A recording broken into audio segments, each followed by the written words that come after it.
उपद्रव को लेकर आप सांसद ने केंद्र सरकार पर हमला बोला है, क्या कुछ कहा है, आइए देखते हैं। लेकिन सबसे बड़ा सवाल आज भी हिंदुस्तान का अन्नदाता और एक एक इंसान पूछ रहा है कि पिछले 2.5 महीने से कान में रुई डालकर और आंख पर पट्टी बांधकर धृतराष्ट्र की तरह भारत की सरकार, मोदी सरकार किसानों के मांगों पर चुप क्यों है? किसानों के ऊपर लाठियां चलाई जाती हैं, उनके ऊपर कड़कते ठंड में पानी की बौछारें की जाती हैं, 75-75 साल के बूढ़े किसानों की आंखें फोड़ दी जाती हैं। पिछले 2.5 महीने के अंदर 125 किसान शहीद हो जाते हैं, उनकी जान चली जाती है इस आंदोलन में। उनकी पीड़ा सुनने वाला कोई नहीं, उनकी तकलीफ सुनने वाला कोई नहीं, और 2.5 महीने से वो एक ही गुहार लगा रहे हैं, एक ही निवेदन कर रहे हैं, एक ही विनती कर रहे हैं कि प्रधानमंत्री जी कृपा करके ये 3 काला कानून वापस ले लीजिए। देश की पार्लियामेंट में भी हम लोगों ने अनुरोध किया, विनती की, प्रार्थना की, और देश का अन्नदाता, देश का किसान पिछले 2.5 महीने से यही बात गिड़गिड़ाकर, गुहार लगाकर, रोकर, बिलखकर, तमाम कठिनाइयां और दुश्वारियां झेलकर भी कह रहा है कि ये 3 काला कानून वापस ले लीजिए। 26 जनवरी के दिन देश के अन्नदाताओं ने, किसान संगठनों ने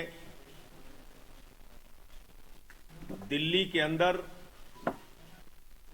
प्रशासन के साथ कई दौर की वार्ता करके, पुलिस प्रशासन के साथ कई दौर की बातचीत करके अपनी ट्रैक्टर रैली का, तिरंगा रैली का रूट तय किया। और उसके बाद कल जो दुर्भाग्यपूर्ण घटना हुई उसको भी हम लोगों ने देखा कि किस प्रकार से आंदोलन में पहली बार हिंसा देखने को मिली। लाल किले पर कुछ लोग चढ़ गए और वहां मारपीट का दृश्य देखने को मिला। आम आदमी पार्टी किसी भी प्रकार का आंदोलन हो उसमें हिंसा का समर्थन हम लोग नहीं करते, लेकिन कल हिंसा का शिकार बड़े पैमाने पर किसान भी हुए, यह भी एक पक्ष है। एक किसान कल आंदोलन में और शहीद हुए, यह भी एक पक्ष है। जो लोग लाल किले तक पहुंचे वो कैसे पहुंचे, उनकी तस्वीरें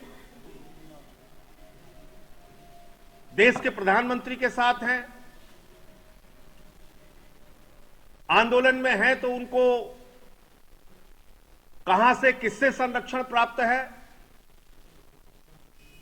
क्योंकि किसान संगठनों ने लाल किले की कार्रवाई को गलत बताया है और उसकी आलोचना की है। साफ तौर पे कहा है कि हम इस प्रकार के किसी भी घटना का समर्थन नहीं करते हैं। ये सारे किसान संगठनों ने एक स्वर में कहा। तो फिर कौन से लोग थे ये, और कैसे ये आंदोलन के अंदर घुसे, इसकी एक उच्च स्तरीय जांच होनी चाहिए।